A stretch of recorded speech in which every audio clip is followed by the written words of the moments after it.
আচ্ছা, আপনারা নিশ্চয়ই সোশ্যাল মিডিয়াতে এতক্ষণে সেই পরমব্রতর সেই প্রেস কনফারেন্স নিশ্চয়ই দেখে নিয়েছেন এবং রুদ্রনীল বাবু বসে সেই একই শাড়িতে বসেছেন পরমব্রত বন্দ্যোপাধ্যায়।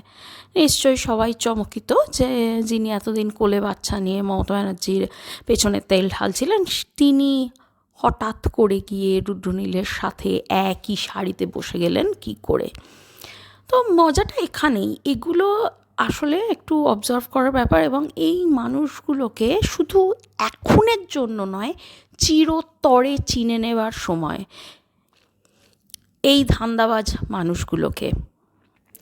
এখন এনারা কথায় কথায় বলতে শুরু করেছেন অনেক দুর্নীতি হয়েছে, অনেককে ব্যান করা হয়েছে, এখন ইন্ডাস্ট্রির স্বার্থে, শিল্পর স্বার্থে, নিজেদের সবাই যাতে কাজ পায় তার স্বার্থে সেটাকে সলভ করা হোক, কোনো রাজনৈতিক আমব্রেলার তলায় না গিয়ে সেটাকে সলভ করা হোক।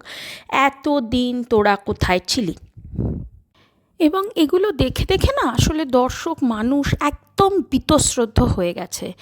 আমার মনে হয় খুব স্ট্র্যাটেজিক্যালি রুদ্রনীল ঘোষ, যিনি আজ এখন হয়তো ক্ষমতায় এসছেন, ওনার এটা বোঝা দরকার। উনি যদি এই পাঁচাটা পাবলিকগুলোকে আবার ওনার সাথে যুক্ত করেন, ওনার কিন্তু ঘোর বিপদ আগামী দিনে।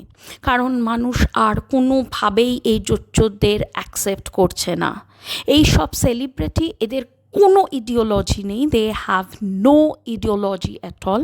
এরা সব কিছুতে যেখানে গেলে নিজেদের পকেট ভর্তি হবে, নিজেদের কাজের স্বার্থ মিটবে, নিজেরা বেনিফিটস পাবে, এরা সেখানেই ভিড়বে। এদের কোনো ন্যায় নীতি, মানুষের প্রতি কোনো দায়বদ্ধতা নেই।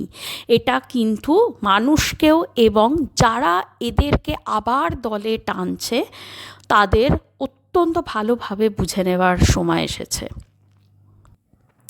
এগুলো কিন্তু খুব ডেলিকেটভাবে ডিল করার দরকার ইন্ডাস্ট্রিতে। সবাই চায় সবাই কাজ পাক, সুন্দর করে সবার সংসার চলুক, কিন্তু পরমব্রত যিনি এতদিন এইভাবে রাজনৈতিক দলকে তেল মেরে গেছে, এত অরাজনৈতিকতা চোখের সামনে দেখে, তাকে এক শাড়িতে বসিয়ে রুদ্রনীলবাবু কী বোঝাতে চাইছেন?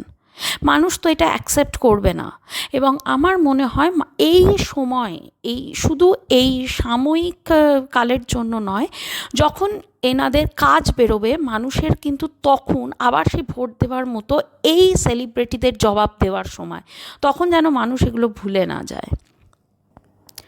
সেক্ষেত্রে তাহলেই এদের উচিত শিক্ষা হবে, এরা বুঝবে না আমরা মানুষের টাকায়, মানুষ সময় দিচ্ছে তাতে আমাদের পকেট ভর্তি হচ্ছে।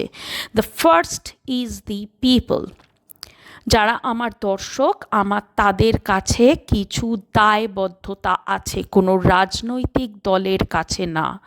The people have to rise and show their power. এই পরমব্রত বাবু, এটা আপনারা সবাই জানেন, উনি অত্যন্ত বুদ্ধিমান একজন মানুষ। সুতরাং কোথায় কখন ইমোশন দিতে হয়, কোথায় যুক্তি দিতে হয়, কোথায় কাঁদো কাঁদো গলায় বলতে হয় আমি তো এই রকম অবস্থা চাইনি, সেটা উনি খুব ভালো করে জানেন। কিন্তু তার থেকেও মজার ব্যাপার হচ্ছে, আশা করা যাচ্ছে বাংলার মানুষ এখন এতদিন নিপীড়িত হয়ে অনেক বেশি বুদ্ধিমান হয়ে উঠেছে। ঠেকে শেখে মানুষ, সেই ঠেকে শিখেছে এখন বাঙালিরা, এবং বাঙালিরাও অনেক ট্রানজ্যাকশনাল হয়ে গেছে। হ্যাঁ, এইসব মানুষকে আমার মনে হয় মানুষ চিহ্নিত করেছে এবং ঠিক সময় মানুষের মনে রেখে জবাব দেওয়া উচিত এদের। এদের পকেটের টান কী করে ধরাতে হবে, সেই রশ্মিটা কিন্তু একমাত্র মানুষের হাতে। রাজনৈতিক দলের থেকেও বড় ক্ষমতা মানুষের হাতে।